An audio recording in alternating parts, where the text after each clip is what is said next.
Hi friend, कैसे हैं आप सब। उम्मीद करता हूँ आप लोग अच्छे होंगे, स्वस्थ होंगे, मस्त होंगे। हमारे यूट्यूब चैनल पे आप सभी का स्वागत है। फ्रेंड, आज की इस वीडियो में हम बात करने वाले हैं ब्रेक और एक्सीलेटर की, जो कि एक नए चालक जब वो कार को चलाते हैं तो उनको जो प्रॉब्लम आती है वो आती है ब्रेक और एक्सीलेटर में। वो दबाना चाहते हैं ब्रेक और दब जाता है एक्सीलेटर। या फिर अपने फ्रेंड के साथ आप कार को चला रहे हैं तो आप दबाना चाहते हैं ब्रेक और दब जाता है एक्सीलेटर। या फिर आप जो है ब्रेक तेज़ी से दबा देते हैं, ब्रेक तेज़ी से लग जाता है, बहुत तेज़ झटका आता है। तो इन सब चीज़ों को आप कैसे दूर करें, जो कि बहुत से चालक कार को चलाते हैं लेकिन कभी कभी अचानक से ब्रेक लगा देते हैं और पीछे से टक्कर हो जाती है। या फिर आप जहाँ पे आपको ब्रेक दबाना है वहाँ पे आप एक्सीलेटर दबा देते हैं और कार आपकी लड़ जाती है। फिर आपके अंदर डर आ जाता है, फिर आप कार चलाने की कोशिश नहीं करते हैं।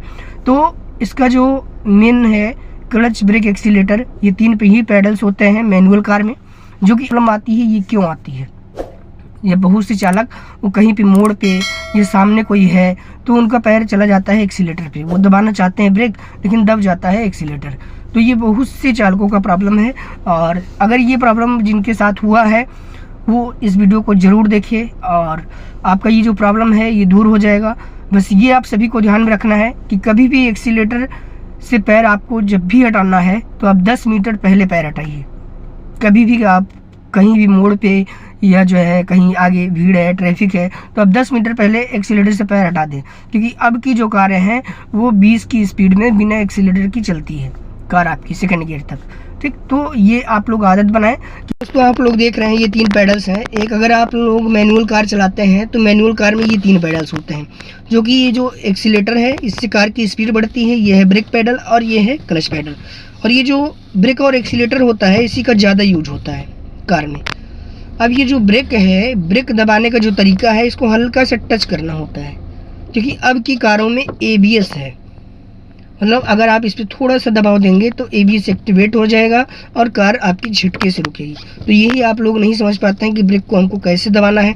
और जितनी आप हाई रेट की रेंज की गाड़ियां चलाएंगे उसमें और भी ज़्यादा सॉफ्ट पाएंगे, ब्रेक सॉफ्ट पाएंगे, क्लच सॉफ्ट पाएंगे, स्टीयरिंग सॉफ्ट पाएंगे और जो है एक्सीलेटर सॉफ्ट रहेगा। तो इन सब चीज़ों का आप लोगों को ध्यान में रखना चाहिए कि ये जो ब्रेक और एक्सीलेटर है इसको बहुत नाजुक पैडल होता है, ये दोनों पैडल्स। और इसको जो दबाने का तरीका है इस तरीके से आपको यूज करना है। क्योंकि आप लोग यहाँ पे देख रहे हैं ये जो एड़ी है ब्रेक की सीध में होनी चाहिए, पंजा इधर जाना चाहिए, इस तरीके से आपको यूज करना है।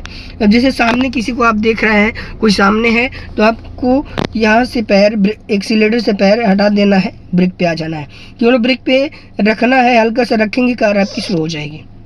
ठीक, अगर इसको आप तेज़ी से दबा देंगे तो कार आपकी रुक जाएगी, फिर पीछे से टक्कर हो जाएगी।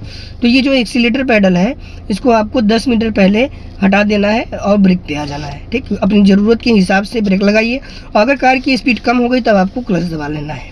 ठीक, क्योंकि अगर आप स्पीड में अगर आप क्लच को दबाते हैं तो कार की स्पीड और बढ़ जाएगी। फिर आप कार को कंट्रोल करने के लिए ब्रेक तेज़ी से लगाएंगे तो भी कार पीछे से टक्कर हो सकती है। तो ये जो क्लच है, क्लच का काम केवल गियर को लगाने के लिए है, गियर को डाउन करने के लिए है।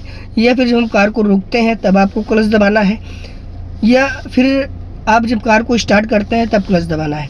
अक्सर लोग गलती ये करते हैं कि वो क्लच दबा के ब्रेक लगाते हैं। ठीक, तो क्लच दबाने से इंजन फ्री हो जाता है और कार की स्पीड बढ़ जाती है। तो ये जो क्लच पैडल है इस पर आप लोग पैर रख के ना चलाएं, केवल इस पैर का ही ज़्यादा यूज करें। जब कार आपकी सेकंड गियर में है, वो भी 20 से स्पीड आपकी नीचे है, तब आप क्लच का यूज करें और एक पैर ब्रेक पे रखें। और जब भी क्लच दबाएं तो पैर एक्सीलेटर पे ना रहे। ये बहुत से चालक जब क्लच दबाते हैं तो उनका पैर एक्सीलेटर पे ही रह जाता है और कार आवाज़ करती है।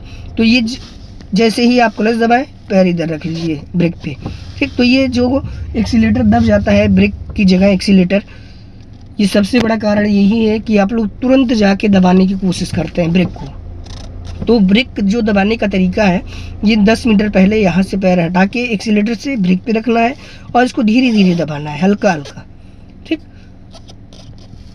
और ये जो पैर है, पैर रखने का तरीका आप लोग समझ गए होंगे कि ब्रेक की सीध में आपको एड़ी रखना है और इस तरीके से आपको यूज करना है। क्योंकि बहुत से चालक इसको आगे रखते हैं, इस तरीके से पैर रखते हैं और जब इसको आप दबाएंगे देखिए दोनों दब रहा है। ठीक, तो अगर आप दबाना भी चाहेंगे ब्रेक तो भी ये दब जाएगा एक्सीलेटर। ठीक है, तो इस तरीके से आपको नहीं यूज करना है।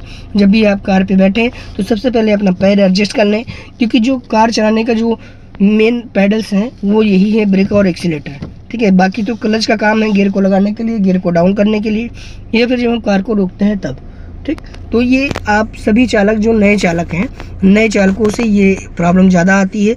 या फिर जब जो है आप अचानक से कार कंट्रोल करना चाहते हैं और रह जाता है पैर आपका एक्सीलेटर पे, दबाना है ब्रेक और दबा देंगे एक्सीलेटर, तो ये जो एक्सीलेटर पैडल है इसको आपको 10 मीटर पहले हटा देना है, पैर रखना है ब्रेक पे। ठीक, तो आप इसकी सबसे पहले प्रैक्टिस कर लें ब्रेक और एक्सीलेटर की। जब भी आप कार चला रहे हैं तो इस तरीके से पैर अपना रखें कि ताकि जो है ब्रेक की जगह एक्सीलेटर ना दबे, और ये 100% है, नहीं दबेगा। आप लोग पहले इसकी प्रैक्टिस कर लें तब कार चलाएं, और जब जब आप क्लच दबाएं तो पैर आप रखें ब्रेक पे। ठीक, बहुत से चालक ये भी गलती करता है कि वो क्लच दबाएं एक्सीलेटर पैर रखते हैं, और जैसे ही क्लच छोड़ते हैं एक्सीलेटर ज़्यादा पड़ता है, कार जाके टकरा जाती है।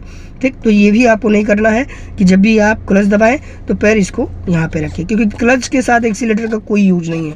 एक्सीलेटर अलग है, क्लच अलग है। क्लच का काम बहुत कम होता है, केवल जो यूज है यही पैडल्स ज़्यादा यूज होता है, एक्सीलेटर और ब्रेक।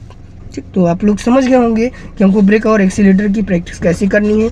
एड़ी को जो है ब्रेक के सीध में रखें और इस तरीके से, और ये जो उंगली होती है पैर की वही इस पे पड़ना चाहिए, क्योंकि बहुत से चालक एक्सीलेटर भी दबाते हैं तो कभी कम कभी ज़्यादा, कभी कम कभी ज़्यादा, तो ये भी एक बराबर होना चाहिए। स्पीड भी आपकी ज़्यादा अप डाउन ना हो, नहीं तो इससे फ्यूल की खपत ज़्यादा होती है और कार एवरेज कम देती है। तो एक्सीलेटर को बहुत मामूली से टच करना है और कार आपकी ऑटोमेटिक बढ़ेगी। ठीक, तो इस तरीके से आपको पैर यूज करना है, कभी भी ब्रेक की जगह एक्सीलेटर नहीं दबेगा।